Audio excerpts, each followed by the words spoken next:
And we are back. And we just went, we just finished watching The Last Showgirl from 2024, rated R with a runtime of 1 hour and 28 minutes. This wasn't a long watch. It went by pretty quick, yet was kind of depressing. It's a very depressing movie. There's nothing fun. There's no comedy. There's no lighthearted moments. Joke. No goddamn jokes at all. Yeah. This is by director Gia Coppola and has writing credits to Kate Gersten. This is in theaters, but to buy rent on Prime. This stars Pamela Anderson as Shelly, the veteran of a Vegas review. Like old school, like this is something that was probably conceived in the 60s and just has been going on relentlessly until fairly recently. Yeah, according to the story, where people finally realized, hey, nobody's coming to this thing anymore. And I guess she's the veteran. She's the oldest dancer in the troupe. Mm-hmm. And you come to find out that her show, Lay Razzle Dazzle, is going the way of the dinosaur. There are some younger dancers. There's Marianne, played by Brenda Song, and Jody, played by Kiernan Shipka, who also round out the troupe. And I guess the stage manager, Eddie, played by Dave Bautista. And their friend, Hannah, played by Jamie Lee Curtis, who was in the show, but then moved on to, what is it? She became a cocktail waitress. At a casino. And also you see Shelly's daughter, Hannah, played by Billie Lourd. A lot of women in this very female-centric story, but the story definitely revolves around Shelly. From what I understand, it was a play first. Oh, is that right? Yeah, it was a play. It was adapted from a play that I believe, I think the play was actually based upon a documentary maybe, or maybe I'm getting it flipped around. No, it was a play based on a documentary, and then they turned it into a movie. Yeah, very bleak. It shows there's a definite theme of almost decay.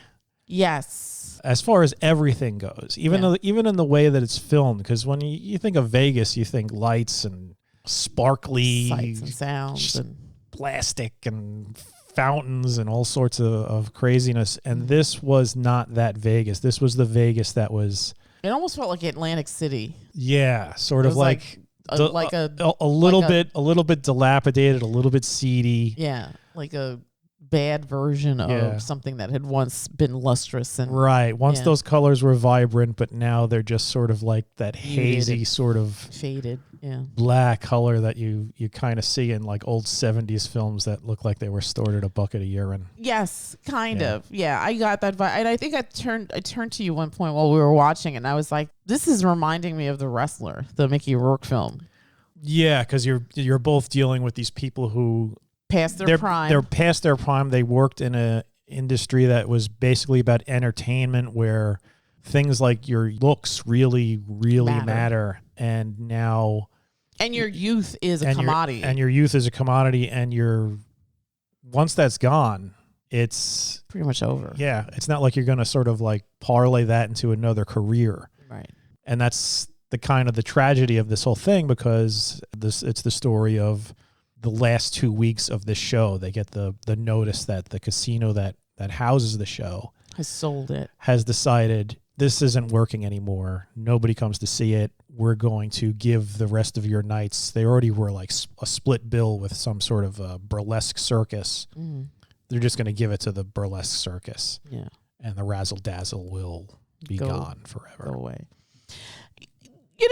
Talking about this now, I was thinking about when we watched Maria, too, how this iconic woman gets older and sort of fades into obscurity now because her best days are behind her. And in this film, too, you see that Shelly was once the face of the Razzle Dazzle. That her image as a young woman in the 80s is still being used on the poster. She said the last time that they had a good photo shoot was in the 80s when they sent them all over the world as ambassadors. Right. Because apparently back then being a showgirl was a huge deal, a huge thing. A Vegas showgirl. It was like on par with being sort of like a mini celebrity. Yeah. Maybe today's influencer or something like that. Something like that, yeah.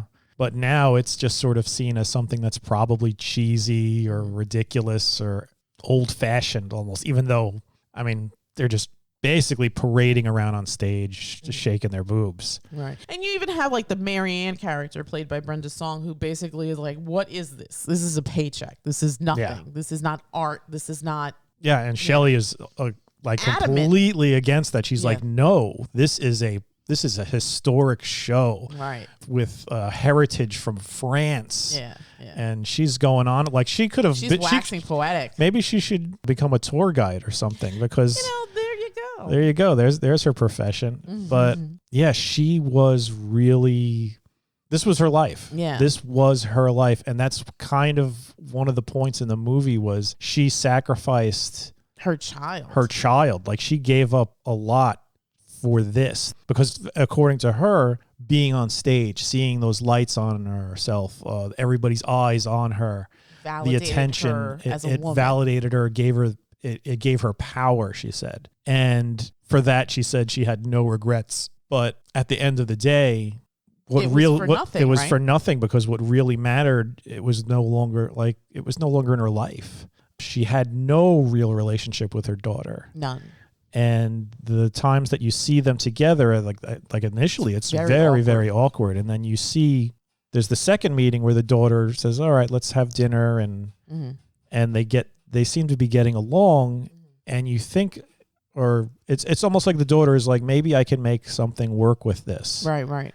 I'll give it a chance. And she actually goes to the show, and she's just horrified because she's never seen the show. And she's like, you chose that over me. Yeah. I was sitting in a car in a parking lot playing a Game Boy while you did this. Yeah. And then basically you sent me off to live with other people. Right. It's never explained, right? I mean, they mention that she goes to live off with other people, but you don't know. That part is very unclear. Like, I don't know if it's an aunt. I think we originally suspected that maybe it was like an ex-husband, but it wasn't an ex-husband. I don't think she did say she was married once, but it wasn't like, oh, my ex-husband's new wife took my kid and raised her. But yeah, so there was somebody else that raised her daughter, and it's just very muddy. And then you find out who the dad is, and he seems like a nice guy, but also maybe not, because he didn't seem to want to be involved in this kid's life at all. It's hard to tell, because I don't know if I don't even know if he really had much of a choice, because it seemed like she thought that she was doing the best thing for her kid. She did. And she didn't like it wasn't even like, oh, in the beginning when she was little, we were together, we were going to raise this kid. It was, no, you have nothing to do with this. And like she had no idea who he was, and she never did. She still doesn't by the end of the movie. But he knew who she was. Yeah. But yeah, I agree with you. I don't think that she knew who he was. Yeah. So I get the impression that. But was it? I mean, again, it's muddy because we don't really know. We don't know what transpired. I'm not defending him or anything like that. Yeah, I'm just the way it seemed to me was she was like, I'm just doing this, and that also didn't make sense to me, because given her feelings about how important the show was and why did she choose to have the kid? Yeah, she certainly didn't act like a mom. Yeah, so. That was odd. And there was something very infantile and immature about her as well, about Shelly. She was very naive and idealistic about something that really didn't deserve to be idealistic about. But also, she really believed in the whole importance of this being particular show. Vegas showgirl, and the historic importance of this particular show. Right. And maybe being a Vegas showgirl was a big deal at one time. However, I also got the impression that, like, because there were times where she almost kind of, I don't know if she was doing it on purpose or it was just coming out that way. Her voice sounded very like she was almost being babyish. The way she spoke. That's just how Pamela Anderson sounds. I don't know. I felt like there were times where it was more pronounced than others. I could be wrong. Sometimes she definitely sounded, she had that like breathy Marilyn Monroe thing going on. Yes. And sometimes it felt more exaggerated than others. But there was also this sort of immaturity, the way she tethered so hard to this idealism about this particular profession of hers. Like there was no way of making her see what a horrendous mistake she had made. No way. She absolutely was steadfast in her belief that this was the way. Well, she was like the Mandalorian. This is the way. And there was no going around that or going through that. And she was willing to sacrifice her relationship with her daughter, her only child, to see this thing through. And then after 30 some odd years, all that work, all that sacrifice for nothing to basically be told, you've got 2 weeks. Yeah. And she has no prospect of anything after that because that rehearsal. That audition. Yes, the audition. The sorry, audition was just brutal. Absolutely brutal. Brutal. Yeah. And kudos to Jason Schwartzman for always just being a delight, and in this case being a total D-bag in that sequence. But I mean, I think to your point, when we were watching it, you were like, you know what? He told her some truths that she needed to hear. Yeah. You're at that age where you're just, nobody's coming to see you on at a Vegas show where everybody's just expecting everybody to be like this young 18 to 24-year-old woman who just dances around, and he's like, we need acrobatic dancers. Right. She's not going to be doing acrobatics. No. I mean, she's in really good shape for somebody who is 57. Right. Which she cops to eventually. Which she cops to at the end during her rant. But still, it's like, I'm sorry, we're trying to put on a show that's going to put butts in seats, and you're not going to be the one doing that. That was basically the theme of the of the movie, or underlying theme of the movie, was just how cruel that industry could be to women who've basically aged out of the system. Right.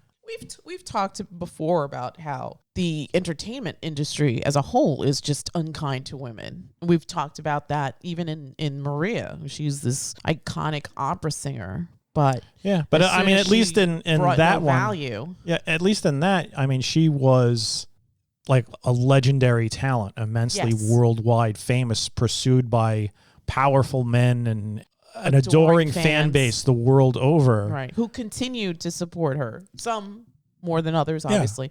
But whereas Shelly is a nobody. The one all the way in the back. That's what her daughter said. You're all the way in the back at a show where basically you just walk around naked in a crazy outfit. Mm-hmm. And that's the entire show. And this is what you thought was so fantastic that you ignored me. Yeah. You passed me off to somebody else. You chose this over your own daughter. And yeah, I guess that's why she was fighting for this thing so hard, or fighting for the belief that this was important, that this was a meaningful career choice, when in actuality it wasn't. And it just sort of like was like, okay, we're done with you. You've given us 30 years of your life. Thank you. Here's a docked paycheck. Right. You could leave. They docked her paycheck for ripping a costume for a show that was going away. And even like Eddie was just like, yeah, we had to buy an entire bolt of that fabric and we'll never use it. So that's how much they cared about her. Right. Like they couldn't even just give her all her money.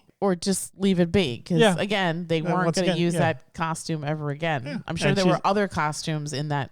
And she's all the way in the back. And you saw like they don't really show a lot of the audience. And some of it actually may not even be true.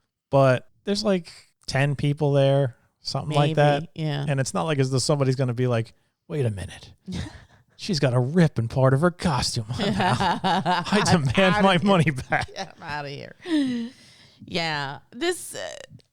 it was an interesting watch. I didn't hate it. I didn't love it, but same. It was an interesting watch, and I think that I don't know what could have made it more compelling.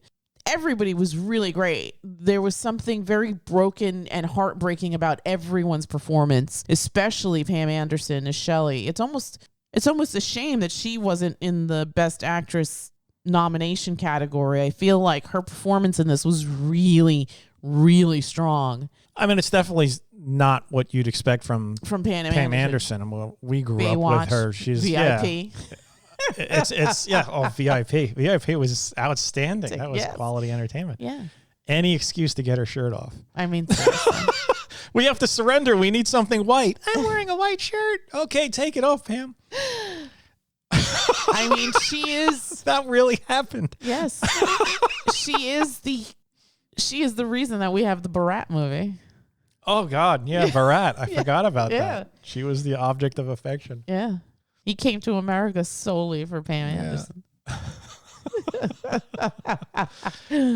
But I think maybe where it could have, I don't know, been a bit more interesting is maybe if they just focused a bit more on either the relationship between her and her daughter or the relationship between her and the two other showgirls who did look up to her like a mother. Yes. And especially Jody, who wanted to create this like almost quasi family for herself. Yeah. And like that was a hard scene when Jody like needs her and she's just like, I can't. And she just closes the door in her face. Yeah. So I feel like there was they could have dedicated a little bit more time to that or fleshed that more out or given more of maybe a resolution to it. I mean, at the end, you see that the showgirls there, Shelly and Jody and Marianne, they I guess they sort of re-bond or whatever because they just show that one shot of them together in the dressing room, just sort of like holding each other. But then at the end with like just sort of the,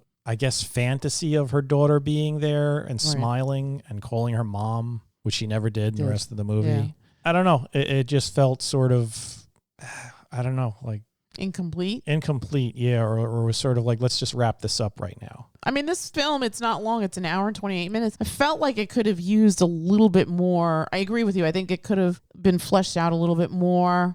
Or maybe just focused on it a bit more, or like, because you really had sort of like 4 different relationship stories. I mean, Shelly is part of all of them. With Annette. Obviously, she's there's the relationship with Annette. There's a relationship with Dave. Jody and Marianne, and with Eddie, and also with Hannah. And you just get a little bit of each one, but nothing. You learn things, but it's sort of like, okay, this doesn't really feel finished. And then at the end, we have no idea what she's going to do. Right. It's just her standing on the stage in the final thing, smiling. And it's sort of like that ends, I guess, it's the end of her career, but what? Yeah. And Annette had come to live with her, and you also don't understand that time. I feel like if it wasn't for Annette's compulsion to gamble, she would have been okay, because she seemed to be okay in that job. She was losing. They had taken her off the floor because they wanted more younger cocktail waitresses. I don't know if they fired her, but I know that's when she was doing that. She just suddenly decided, I'm just going to stand on this block and dance, and nobody's going to even look at her. Yeah. But then again, that was like another aspect of like the decay of Vegas, because that casino looked like the pits. And, it hadn't been like, nothing had been done to it since like the 60s. No, it just looked just grimy. Like when you if you walked on that carpet, you feel your feet go. Yeah. So everything looked kind of like sticky. Yeah, and just like abandoned. Like we need to, I don't know, get a steam vac, disinfect this place. I think something that you had said also while we were watching this is that she's not a likable character, Shelly. No, because she's so adamant about how important this is, and it's to the point where I don't feel like she's very empathetic to anybody except for herself. Yeah, and she's not being very realistic. Like it's almost like this is an injustice that the razzle dazzle is going to end, and all of this new fangled dancing is just slutty and dirty and base, and it's not classy like the razzle dazzle. Yeah. So it was like, what? So you're not even going to like try and get a different career or anything? And then at the end, she finally goes on that audition, which was a disaster. Was a complete disaster, where she gets that cold bucket of water thrown in her face. Not literally, but Jason Schwartzman is just like, listen, you got your job because you were pretty and you could kind of dance. You're not really a dancer. And you know what else? to your point about her not being likable, when she storms out of there because her ego and her pride have been hurt, she takes it out on Marianne. Marianne tries to console her, and she's like, you didn't tell me this. And it's like, you have to be told this. You have to be told that you're old and past your prime and that maybe there's no alternative here for you. Yeah, there's no going back. It's not like, you are not 20 whatever anymore. You are a 57-year-old woman. And granted, you look great for 57, but this is a field where the younger you are, the more you'll get out of it, right? Yeah. I mean, I think there was like a sequence where Jody and Marianne are talking, and they basically were like, they're just looking for fetuses now. They're looking for even younger than us. Yeah, I think Marianne was like, I went for an audition, and they were just like, you're too old, and it's like, she's too old. She looks like she's a teenager. Yeah, exactly, exactly. Yeah, I mean, it's a cruel profession. Yeah, and especially to women. Right. And this isn't exactly like sex work, but it's sort of adjacent to that, where the physicality of the person is very important. You mean the way they look? Yeah. Like their physical body? Everything. Yeah. Just physical beauty is important. I think that the way they present is important, right? So I think that in that sense, it's akin to that. It's not the same, obviously. It's different, but there is, at least to me, the perception is that some of it overlaps. And here's a woman who's been doing this for 30 years. Yeah. 30 years is a long time. That is a adult with kids and a mortgage. Yeah. So, I mean, she was literally the last one of her kind. Yeah. So. And probably the oldest one of the whole troupe. Oh, absolutely. Nobody else there was anywhere near her age. Yeah. Yeah. I mean, there may have been some girls that were older than Marianne and Jody. Right. But not many. No. I mean, the rest of the girls looked young too. Yeah. And Annette was apparently let go 6 years prior or something like that. Right. So probably for being a crazy lush. Yeah. There wasn't a scene where she didn't have a drink. No, she was drinking, smoking, and apparently gambling quite heavily. So yeah. What did you think of Jamie Lee's performance in this? Jamie Lee Curtis is always good. She's solid. Yeah. I don't think she deserved an Oscar for Everything Everywhere All at Once. That was pity. That should have been Stephanie Suze. I think she knows that it was pity too, but whatever. I mean, she turned it around in that first season of The Bear. She was electric in that. That was terrifying. Don't ask her if she's okay. And that's exactly what the sister does. God damn it. And she was sensational in this. She's not in it a lot, but everyone, I think, gave a really strong performance. And in particular, Pam Anderson, who we don't really look at as a dramatic actress. Yeah. No way. Yeah. She was like cheesecake for the longest time, and that was all she was. She was, right. She's like some 90s like we talked about girl. VIP. Yes. The whole I'm not even kidding. The whole purpose of that show was every episode we have to get her down to her bra. Yeah. Yeah. I mean, there's a reason why Baywatch was the most watched show in the world. Yeah. Yeah. And it wasn't David Hasselhoff. No, not at all. I mean, he may think he was. Maybe in Germany. I hear he's big there.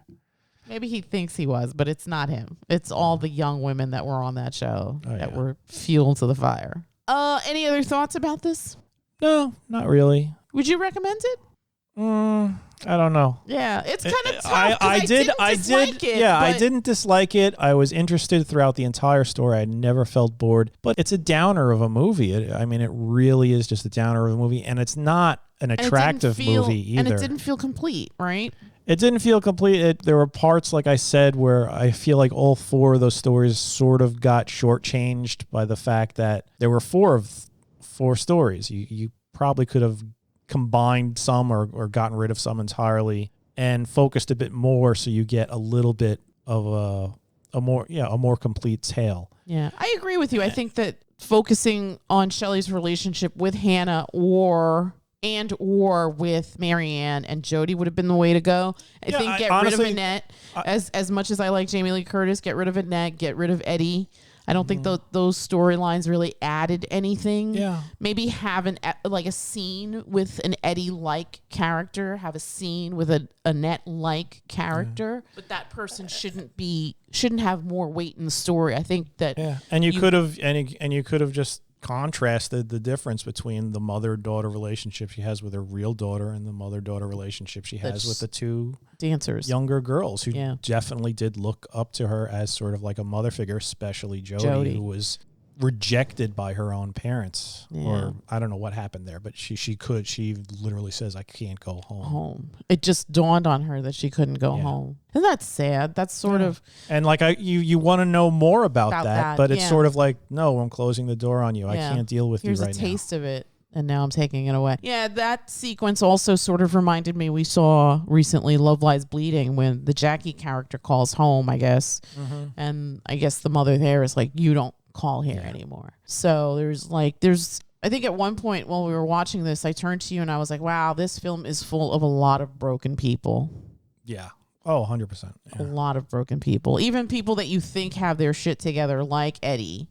You come to find out what his real piece of the puzzle is in Shelly's life story. And again, you don't know. I mean, there's so much that's not disclosed. I think a lot of it is up to the viewer to kind of surmise or make their own assumptions or fill in the blanks, which I didn't have a problem with. But to your point, I think they do the film a disservice by not really fleshing out the relationships. And I think that if they had focused, again, as much as I like Jamie Lee Curtis and Dave Bautista, get rid of those characters and just focus on the women, the mother-daughter relationships of the story, whether the biological one or the family that you make on your own. And I think that would have been a stronger story to tell, and maybe make this a little bit longer so that you have the time to really develop that stuff. Yeah, it's unfortunate because I like you, I wasn't bored,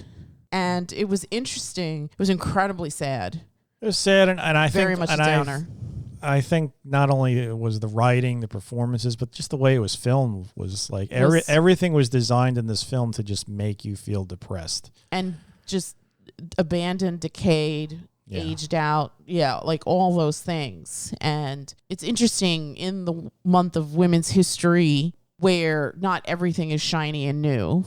And seeing Pam Anderson as this actress who in her prime was just like maybe one of the biggest celebrities on the planet. She definitely had a lot of name and just physical recognition. I mean, it's like a 90s icon. She absolutely was a 90s icon. She was, I forgot what the character's name was, but she was briefly on Home Improvement. She was on Baywatch, which was it's like an international juggernaut of a show, which is crazy because it is incredibly stupid. Ridiculous. I mean, I told you my favorite episodes where Mitch is performing surgery on the beach. And I was like, where did this EKG machine come from? Are you for real right now? What lifeguard doesn't have an EKG machine? A defibrillator. The EKG was like on an abandoned an abandoned boat on the beach. And it's like, what is going on here? That show was nuts. And I never saw the Little People episode. I'm so sad. That was my favorite one. I don't know if I think in that one also was like there was like a massive collision between people on bikes and people on rollerblades on the boardwalk, and it was just like everybody smashing into each other, and it was sort of like Gone with the Wind when she walks through the field of dead soldiers. It was like that. It was so overly dramatic. That show it went on forever though. And then they had Baywatch Nights. Oh, that was when he fought monsters. Yes. There's a shark man in the sewers. That show was bananas. I mean, that didn't last very long. Maybe a season or two, but they were trying to catch that X-Files fire, and they were just like, this was not the way to go. Maybe this ain't working too well. Yeah, not enough boobs. But Baywatch itself was around forever. And then my other favorite episode where Summer gets taken down by the octopus. That show was just so ridiculous. We should do a rewatch of that show. I know we talk about maybe branching out from the podcast and from movies to TV shows, but I'm sure somebody's taking care of that already. We should do a rewatch of Baywatch. And maybe somebody could explain to us maybe Baywatch why. Nights. We could somebody give could that show the explain to us why notoriety this was such a cultural phenomenon. I don't know. And global, too. Just nuts. World. What the hell? All right, so what number would you give this? 1 to 10. Even with its faults, I actually did like it. I was moved by it. I wanted a little bit more. And it didn't end how I thought it was going to end, but it was still interesting to watch. To your point, I do feel like it was incomplete. I felt like there was things in the story that I wish had been better fleshed out, better represented on the screen. The story maybe a little bit stronger, could have maybe used with a rewrite or two. I'm not sure, but if I was going to give this a number from 1 to 10, I guess I would give it a 6. It's better than average, but it does have its flaws. Yeah, I'd give it a 6 as well. Yeah. And I think to your point, I think to make it better, just remove the minutia. I wouldn't really call them minutia. I would just say focus more on more important aspects of the story. And I feel fair enough. I feel the relationship between the women, Shelly and the daughters, was more important than the relationship with Annette, Eddie and Annette. Annette, right. All right. Again, this is in theaters, I believe, but also to buy rent on Prime from 2024 from director Gia Coppola. This is The Last Showgirl, starring a very impressive Pam Anderson. I hope we see her in more stuff. I think maybe this will be a resurgence for her. Yeah, I would love that for her. I think she was, even with the faults of this film, she was the MVP here. She carried this film. And to highlight something that you said, she's not likable, but yet she commands your attention throughout. Mm-hmm. Yeah. So yeah, I hope that people out there give her more of a chance, and she's back in the public, not the public eye, but back in front of the lens, doing these really interesting stories. All right, so again, The Last Showgirl from director Gia Coppola in the month of women's history, from writer Kate Gersten, from 2024, rated R with a runtime of 1 hour and 28 minutes. That is, again, The Last Showgirl. So before we wrap up, I just want to take a pause. Time got away from me because life is chaos and work is chaos, and your work after your job, your 9-to-5 job, is chaos. But I wanted to take a second and say happy belated birthday to my dear, dear Angie. Angie is not a showgirl, but she is a superstar and one of my newer friends whom I love and adore, and I can't wait to see her soon. She's coming to the tri-state area next month, and it is going to be a blast. Angie, I love and adore you. Happy, happy, happy belated birthday, my friend. I can't wait to see your smiley face. Love you. And with that, we will bid you all a good night. Good night.